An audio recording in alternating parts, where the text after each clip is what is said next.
Start की थी है ना हमने एसिड बेस टाइट्रेशन और रिडॉक्स टाइट्रेशन के बारे में बात की थी। हमने रिडॉक्स टाइट्रेशन पे कुछ क्वेश्चंस भी किए थे। चलो आज एक और क्वेश्चन करते हैं। लास्ट क्लास हमने बेसिक क्वेश्चंस किए थे, एप्लीकेशंस देखे थे। आज हम एक अच्छा क्वेश्चन करते हैं। लिखो question. Right 0.804 gram sample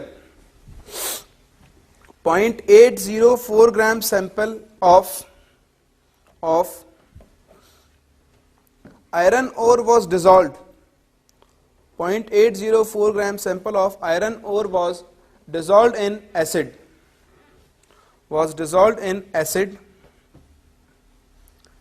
Iron was reduced to +2 state. Iron was reduced to +2 state and it required 47.2 ml. And it required 47.2 ml of 0.112 normal KMnO4.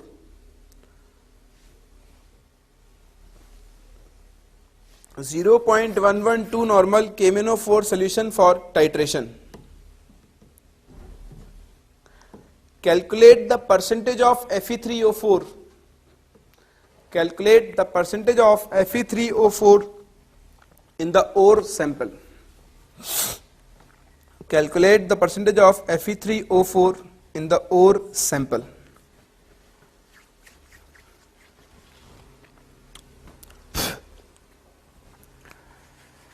देखो क्वेश्चन को थोड़ा ध्यान से पढ़ो। आपके पास एक Fe3O4 की ओर का सैंपल है, मतलब जो मास दिया ना आपको 0.804 ग्राम्स, वो Fe3O4 का मास नहीं है, वो पूरी ओर का मास है।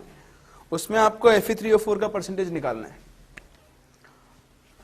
तो क्वेश्चन क्या कह रहा है, मेरे पास Fe3O4 था, मैंने उससे पहले किसमें रिड्यूस किया, Fe में, sorry iron was reduce to Fe+2।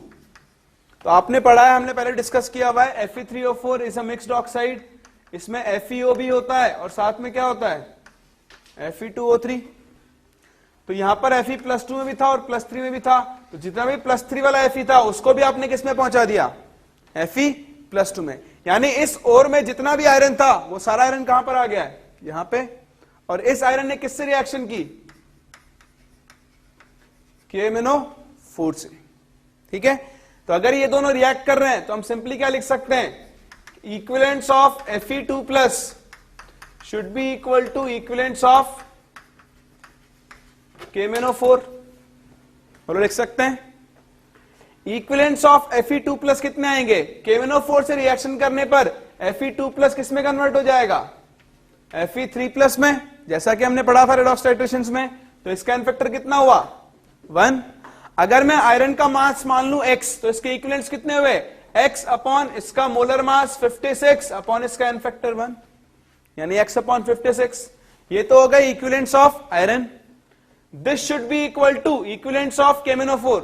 KMnO4 का वॉल्यूम कितना है, 47.2 ml। तो इसको लीटर्स में कन्वर्ट कर लो, डिवाइड बाय 1000 इंटू इसकी नॉर्मेलिटी 0.112। क्या हम यहां से आयरन का मास निकाल सकते हैं, that is x। So mass of iron कितना हो जाएगा, 47.2 इंटू 0.112 इंटू 56 अपॉन 1000। यहां से आयरन का मास आ जाएगा। इसे हम कैलकुलेट करेंगे। देखो कैलकुलेशन थोड़ी लेंथी है, जनरली आपको रिडॉक्स क्वेश्चंस में कैलकुलेशन लेंथी ही मिलेंगी। तो इसका आंसर देखो, जब आप कैलकुलेशन करोगे तो आपके पास वैल्यू आएगी 0.2934 अप्रोक्सीमेटली, यानी मैं से 0.3 ले लेता हूं, कैलकुलेशन थोड़ी इजी हो जाएंगी। तो हम इसको 0.3 ग्राम मान के चल रहे हैं। ठीक है, ये आयरन कहां से आया, इस Fe3O4 से। तो क्या मैं आयरन के मास से Fe3O4 का मास निकाल सकता हूं। अब सब कुछ स्टोइकियोमेट्री है, मोल कंसेप्ट। Fe3O4 में कितना आयरन है, 3 मोल्स ऑफ आयरन। तो मैं ये लिख सकता हूं 3 into 56 gram iron is present in, इसका मोलर मास निकालो, 56 इंटू 3 168 प्लस 64 232 ग्राम्स। चेक करना एक बार, क्रॉस चेक। 168 plus 64 232 grams. तो 3 into 56 gram iron is present in 232 grams of Fe3O4. Then 1 gram iron will be present in 232 upon 3 into 56 grams. If 1 gram iron is present in this much, then 0.3 gram iron will be present in how much Fe3O4? 232 upon 3 into 56 into 0.3। बोला समझ में आता है? तो Fe के मास से मैंने किसका मास निकाल लिया? Fe3O4 का मास। जब आप इस मास को कैलकुलेट करोगे तो आपके पास ये वैल्यू आएगी 0.406 ग्राम्स। कितनी आएगी ये वैल्यू? 0.406 ग्राम्स। ठीक है, कैलकुलेशन से आप कर सकते हो। बस Fe3O4 का मास आ गया, तो percentage of Fe3O4 in the given ore कितनी आएगी? Mass of Fe3O4 divided by mass of ore 0.803 था, 4 था, 4 इंटू 100। इसको सॉल्व कर लो, आपके पास परसेंटेज ऑफ Fe3O4 आ जाएगा, जो कि आएगा 50.5%। That would be 50.5%।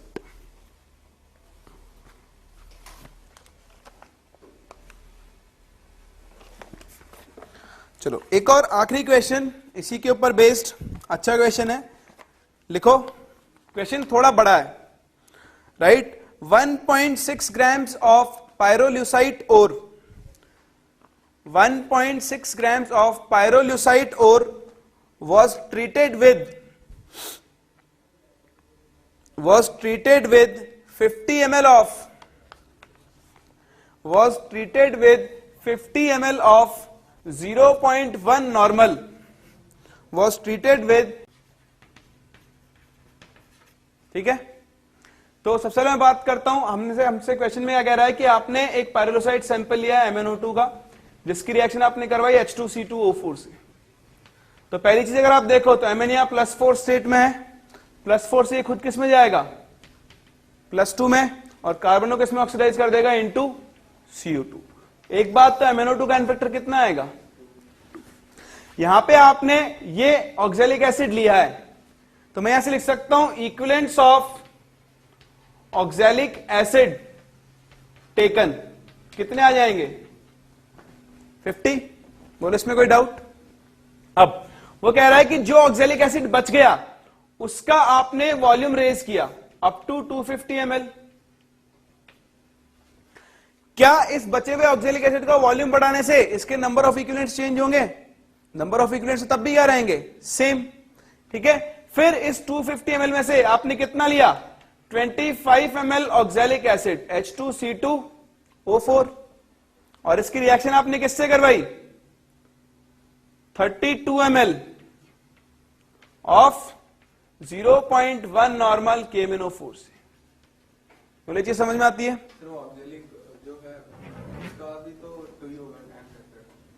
इसका हाँ, पर हमें नॉर्मेलिटी दी है तो हमें इसके इन्फेक्टर की जरूरत है ही नहीं। अब हम बात करते हैं कि यहां पे जो ऑक्सैलिक एसिड बचा उसके इक्विवेलेंट्स कितने होंगे? तो milli equivalents of oxalic acid left in 25 ml किसके इक्वल होंगे? मिली इक्विवेलेंट्स ऑफ KMnO4 के, क्योंकि ये दोनों रिएक्ट कर रहे हैं। तो कितना आएगा? 32 इंटू 0.1 दैट इज 3.2। बोलो समझ में आता है? कोई डाउट? चलो, तो ये आ गए milli equivalents of oxalic acid left. अब ये इक्विवेलेंट्स कितने वॉल्यूम में है? 25 ml में, जबकि हमारे पास ऑक्सैलिक एसिड का वॉल्यूम कितना था? भाई ये 25 ml किससे निकाला था? 250 ml से। तो इसमें जितने इक्विवेलेंट हैं उनको अगर हम 10 से मल्टीप्लाई कर दें तो हमारे पास 250 ml में इक्विवेलेंट्स आ जाएंगे। तो milli equivalents of oxalic acid left in 250 ml कितने आ जाएंगे? 32। तो यही क्या होंगे? Actually milli equivalents of oxalic acid left. तो मेरे पास मिली इक्विवेलेंस आ गए ऑक्सैलिक एसिड टेकन, मुझे milli equivalence of oxalic acid left पता है, तो मैं लिख सकता हूं milli equivalence of oxalic acid used कितने होंगे, टेकन 50, लेफ्ट 32, तो यूज्ड कितने होंगे 18 मिली इक्विवेलेंट्स ऑफ ऑक्सैलिक एसिड। बोला समझ में आता है। और ये जो यूज्ड ऑक्सैलिक एसिड होगा ये किससे रिएक्ट करेगा, MnO2 से। So equivalents of MnO2 should be equal to equivalents of oxalic acid used. Equivalents of MnO2 क्या होंगे, mass of MnO2 upon equivalent mass of NO2 which will be equal to its molar mass upon N factor, that is 87/2. This should be equal to equivalents of oxalic acid used. कितने होंगे 18/1000।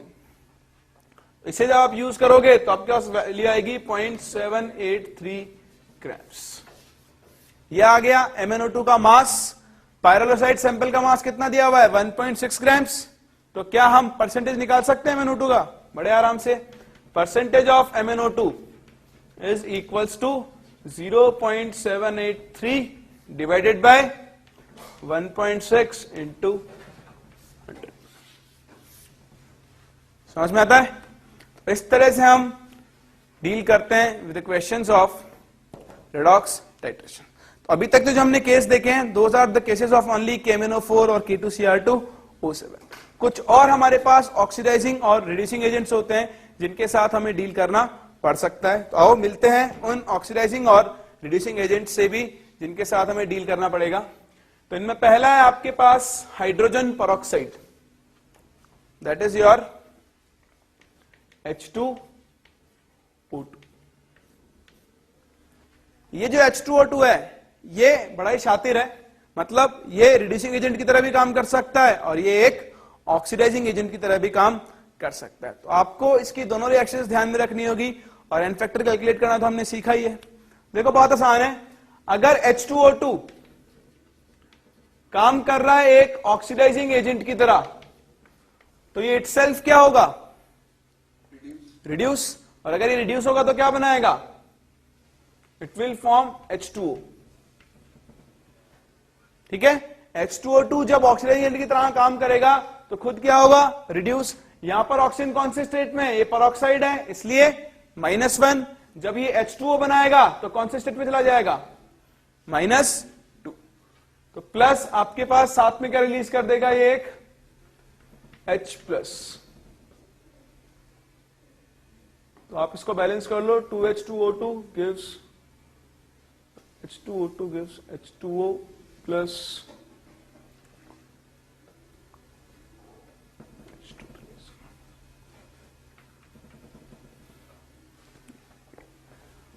तो सिर्फ इतना ना करो, H2O2 किसमें convert होगा आपके पास, H2O में। और जब ये एक रिड्यूसिंग एजेंट की तरह काम करेगा तब H2O2, अब देखो ये रिड्यूसिंग एजेंट है तो ऑक्सीजन को क्या होना होगा, H2O2 को खुद को ऑक्सीडाइज होना होगा, तो ये किसमें कन्वर्ट होगा, O2 में। -1 से किसमें चला गया। क्या आप यहां H2O2 का एन फैक्टर निकाल सकते हो, -1 से -2 कितने का चेंज आया, लेकिन कितने ऑक्सीजन है यहां पे, तो 1 × 2, एन फैक्टर कितना आएगा इसका। यहां -1 से किसमें आ गया, चेंज कितना आया 1, लेकिन कितने ऑक्सीजन है, तो इसका एन फैक्टर भी कितना होगा। समझ में आता है।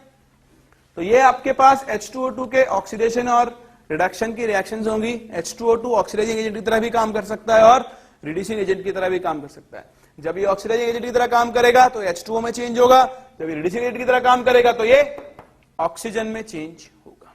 चलो कुछ एक क्वेश्चन करते हैं हम लोग, हमें उससे आइडिया लग जाएगा on the basis of H2O2। तो आप लोग क्वेश्चन लिखो,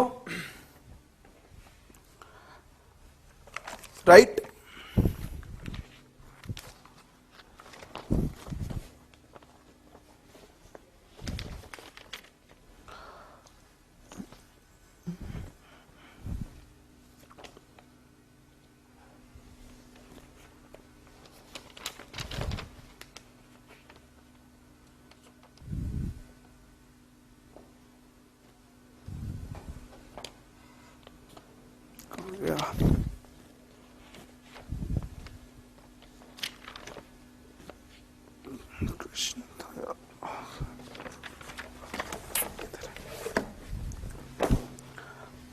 Write a question.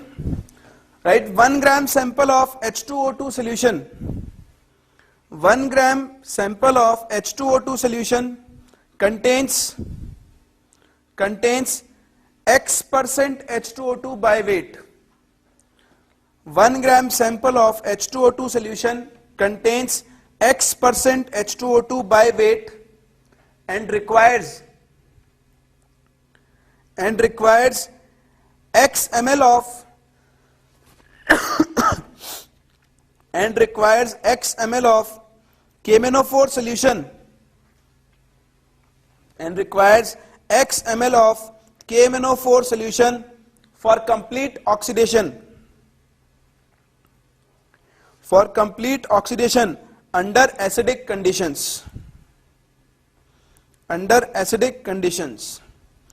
Calculate the normality of KMnO4 solution. Calculate the normality of KMnO4 solution.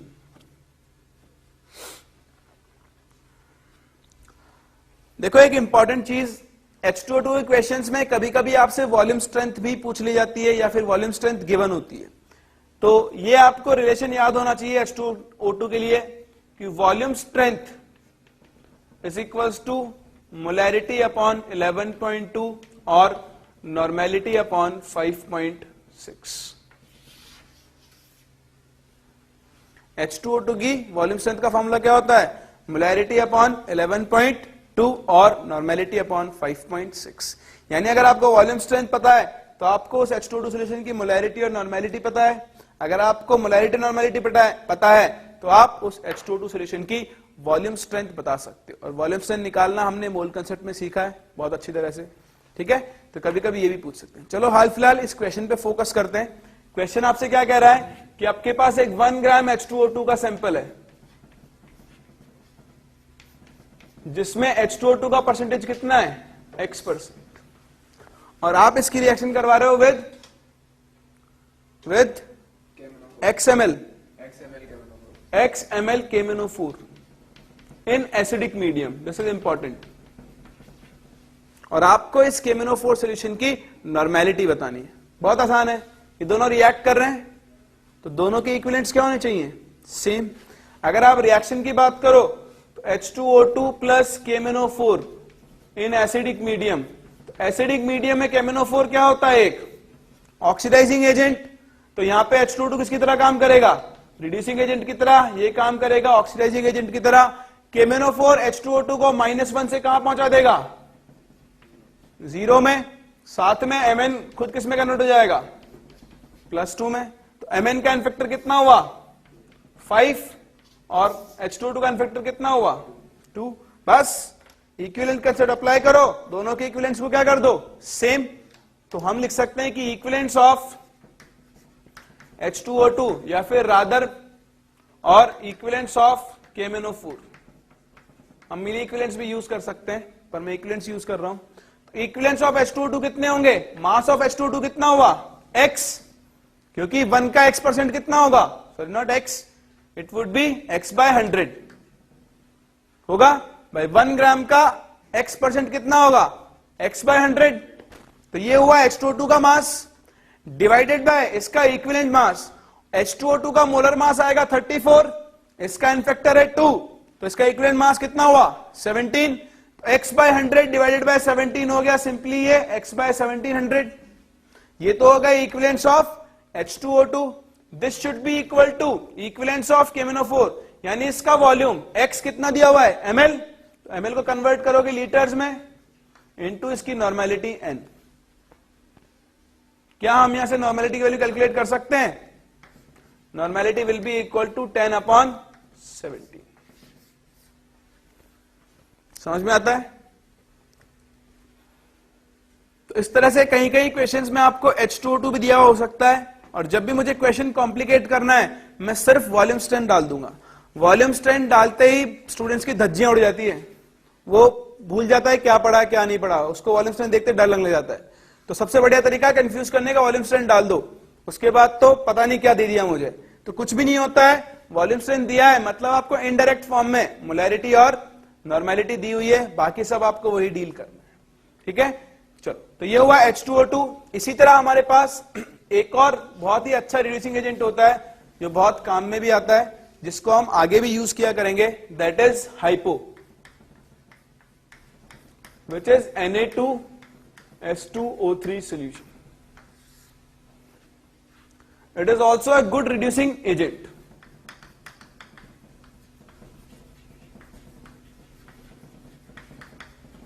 और ये सबसे ज्यादा एक ही जगह काम में आता है, कहां पर, जहां भी कहीं आयोडीन मिली इसको पकड़ के रिड्यूस कर देगा, इसको कन्वर्ट कर देगा I- में और इटसेल्फ कन्वर्ट हो जाएगा S4O6 2- में। ये हाइपो आयोडीन का दुश्मन है, जहां इसको आयोडीन मिल गई उसको क्या कर देगा, ये रिड्यूस कर देगा इनटू I- और खुद कन्वर्ट हो जाएगा S4O6 2-। आयोडीन कलर का सोल्यूशन होता है वॉयलेट, जो कलर होता है ना वो कैसा होता है, वॉयलेट, और ये हाइपो इस वॉयलेट कलर को क्या कर देता है, डी कलराइज, क्योंकि ये इससे रिएक्ट कर रहा है। समझ में आता है। फिर से एन फैक्टर 0 से -1, कितने का चेंज आया, 1, कितने आयोडीन है, 2, तो इसका एन फैक्टर कितना हो गया, S2O3 2- प्लस 3 प्लस 2 से प्लस 2.5, कितने का चेंज आया, 0.5, कितने एटम है, 2, तो एन फैक्टर कितना हो गया इसके लिए, ये तो हुआ इनका एन फैक्टर। बाकी अगर दोनों रिएक्ट करेंगे तो हम दोनों के इक्विवेलेंस को क्या कर सकते हैं, इक्वेट करके क्वेश्चन को कैलकुलेट कर सकते हैं। तो चलो अगला क्वेश्चन करते हैं, जिसमें हम H2O2 भी यूज कर लेंगे, I2 भी यूज कर लेंगे और हाइपो को भी यूज कर लेंगे। लिखो question. Right, in a 50 ml solution,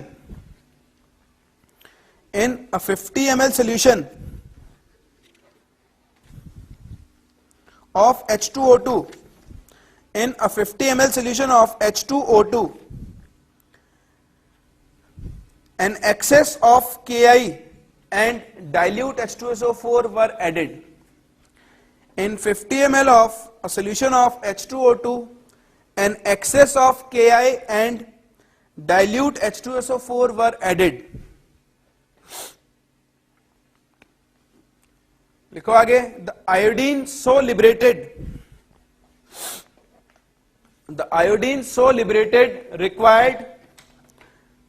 required 20 ml of 0.1 normal Na2S2O3.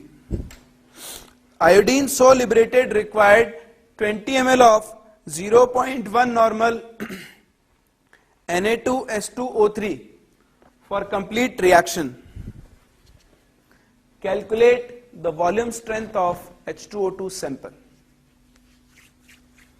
Calculate the volume strength of H2O2 sample.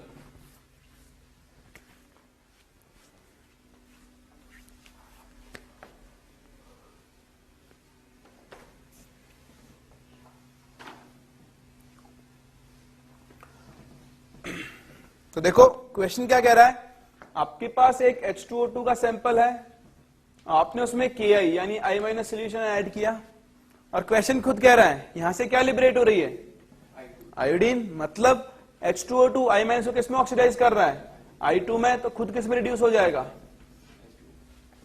होगा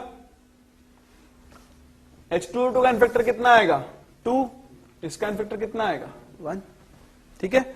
अब जो आयोडीन निकली, ये आयोडीन किससे रिएक्ट कर रही है, हाइपो, दैट इज Na2S2O3। अभी उन्होंने रिएक्शन पढ़ी, ये आयोडीन को किसमें पहुंचा देगा, I- में, और खुद किसमें चला जाएगा, S4O6 2- में। तो ये आयोडीन इससे रिएक्ट कर रही है, तो मैं लिख सकता हूं equivalents of I2 should be equal to equivalents of hypo. बोलो कोई डाउट, ये आयोडीन कहां से आई, यहां से, और ये आयोडीन किसकी रिएक्शन से आई, H2O2 की रिएक्शन से।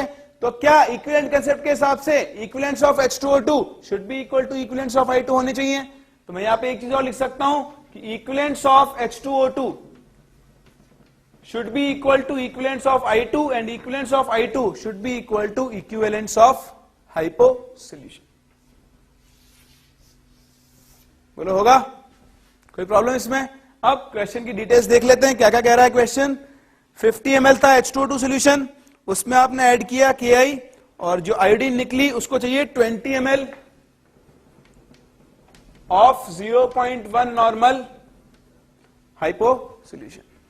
तो H2O2 का वॉल्यूम है 50 ml, मान लेता हूं इसकी नॉर्मेलिटी है N, ये हो गया इसके इक्विवेलेंट, और इसके इक्विवेलेंट मुझे दिए हुए हैं कितने, 20 इंटू 0.1, दोनों को इक्वेट कर दो।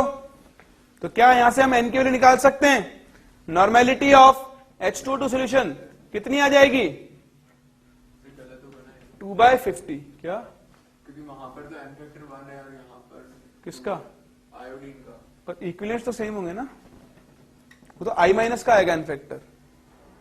1 जो एन फैक्टर है वो I माइनस का है, आयोडीन का नहीं है। हम आयोडीन के इक्विवेलेंट्स को इक्वेट कर रहे हैं। समझ में आता है?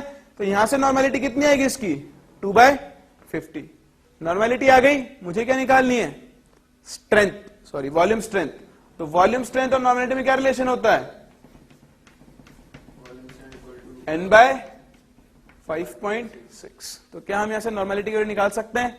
It would be 5.6 into volume strength.